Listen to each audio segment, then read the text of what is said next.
एक गांव में चंपतलाल नाम का एक व्यक्ति रहता था।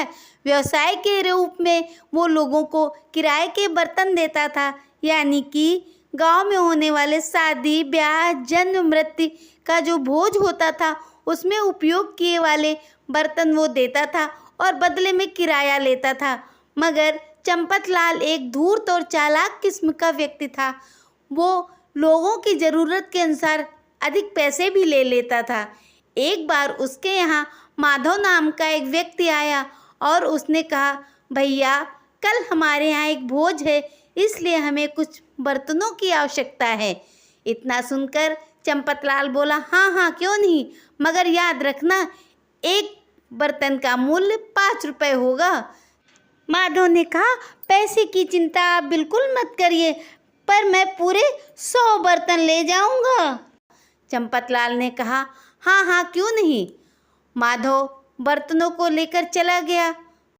अगले दिन जब माधव बर्तन वापस करने आया तो साथ में एक मिठाई का डिब्बा लाया और खुशी खुशी बोला, बधाई हो चंपतलाल, कल आपके बर्तनों ने एक नए बर्तन को जन्म दिया है। ये कहते उन्होंने एक भगोना उसकी तरफ किया। इत्तेफाक से जब ये वाक़या हो रहा था उस गांव के मुखिया भी वहीं पे मौजूद थे। इतना सुनते ही वो आश्चर्य में बोले, बर्तनों का जन्म? ऐसा तो मैंने जीवन में कभी नहीं सुना है। भला बर्तन भी कभी जन्म देते हैं? पर चंपतलाल के सर पे तो जैसे लालच का भूत सवार हो गया था, इसलिए उसने उनकी बात बीच में काटते हुए कहा, अरे मुखिया जी, आप क्यों परेशान हो रहे हो? जब माधव कह रहा है बर्तनों ने जन्म दिया तो दिया होगा, भले इसके पास से क्या जाता है जो ये अपनी तरफ से भगोना हमें देगा। और ये कहते हुए चंपतलाल ने सारे बर्तनों के साथ वो भगोना भी ले लिया। इस घटना के 6 महीने बीत गए थे।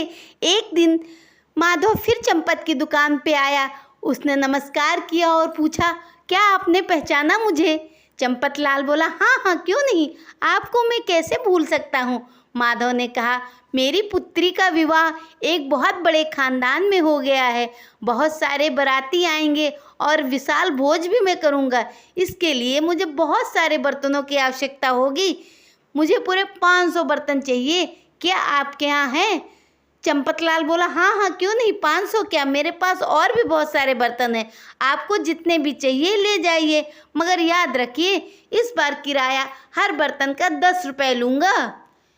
चंपतलाल की बात सुनकर माधव समझ गया कि ये मौके का फ़ायदा उठाना चाहता है, पर माधव मुस्कुराते हुए बोला, हाँ हाँ क्यों नहीं, आपको मैं हर बर्तन का 10 रुपये ही किराया दूंगा। और ये कह के वो सारे बर्तन लाद के चला गया। अब तो चंपत का दिन कटना मुश्किल था। उसके दिमाग में बार बार यही आ रहा था, क्या इस बार भी बर्तनों के जन्म होगा? क्या मुझे फिर से मुनाफा होगा? वैसे भी माधव ये तगड़ा आसामी है, इसको तो ज़रूर ध्यान में रखना चाहिए। चंपतलाल खुशी के मारे रात भर सो भी नहीं सका। सुबह होते ही वो नई उम्मीद से जगा और माधव का इंतज़ार करने लगा। दिन बीतता गया मगर माधव नहीं आया। अब चंपतलाल को थोड़ी चिंता होने लगी, आखिर माधव आया क्यों नहीं? फिर उसने सोचा, पुत्री का विवाह था, कामकाज के चक्कर में वो नहीं आ पाया, शायद अगले दिन आए। ये सोचते हुए अनमने मन से वो बैठ गया और अगले दिन का इंतज़ार करने लगा। जैसा उसने सोचा था ठीक वैसा ही हुआ। अगले दिन माधव आया मगर रोते बिलखते हुए बोला, मैं बर्बाद हो गया चंपतलाल, मैं बर्बाद हो गया।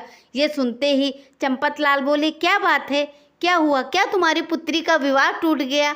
ये सुनते ही माधव बोला, नहीं नहीं, शुभ शुभ बात करिए, भगवान ना करे ऐसा हो। और ये कह के वो बुरी तरह फिर से बिलखने लगा। चंपतलाल को अब थोड़ी जिज्ञासा हुई। उसने कहा, बात क्या हुई, मुझे बताओ तो। माधव रोते हुए बोला, कल बहुत गर्मी पड़ी थी, इस गर्मी के चक्कर में आपके सारे बर्तन मर गए।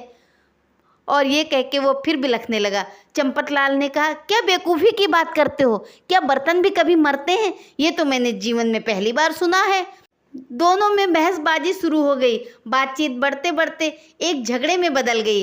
गांव के लोग इकट्ठा हो गए और दोनों की झगड़ा देखने लगे। फिर उन्होंने कहा, ऐसा झगड़ने से कुछ नहीं होगा, आप लोग पंचायत में जाएं, पंच ही अब फैसला करेगी इस बात का।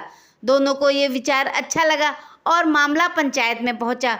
जब पंचायत में अपनी अपनी बात दोनों लोगों ने रखी, माधव ने पंचों के हाथ जोड़ते हुए कहा, मैं झूठ नहीं बोल रहा हूँ। अगर आपको यकीन ना हो तो गवाही के लिए इस गांव के मुखिया को बुला लें, क्योंकि जब पिछली बार बर्तनों का जन्म हुआ था तब उस समय वो यहीं पे मौजूद थे।